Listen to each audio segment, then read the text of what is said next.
I never thought I'd live to see a ghost, let alone one that was my own flesh and blood. But there they were, my fiancé and my twin brother, passionately entwined in the living room of what I thought was my perfect life. The very brother I had mourned for years, presumed dead after an accident that left no trace of him. Yet, here he was, very much alive and in the arms of the person I was planning to marry.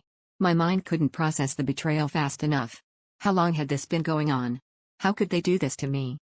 As I stood frozen in the doorway, 1,000 questions fought for dominance in my head, but only one managed to escape my lips, laced with a mix of anguish and disbelief. How?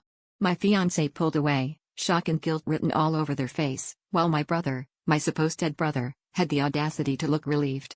It was like watching a meticulously constructed facade crumble, brick by brick, into dust. "We didn't know how to tell you," was the only pathetic defense they could muster. Rage bubbled up inside me, threatening to overflow.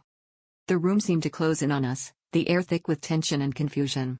My brother confessed to faking his death, an elaborate plan to escape debts and start anew.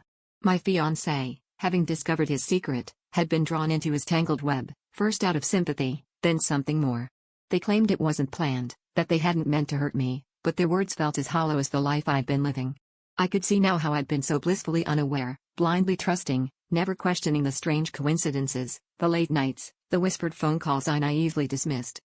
The betrayal was a bitter pill, but as the shock subsided, a deeper realization set in. My life had been built on lies I chose not to see. Their affair was just a symptom of a larger disease, my unwillingness to face uncomfortable truths.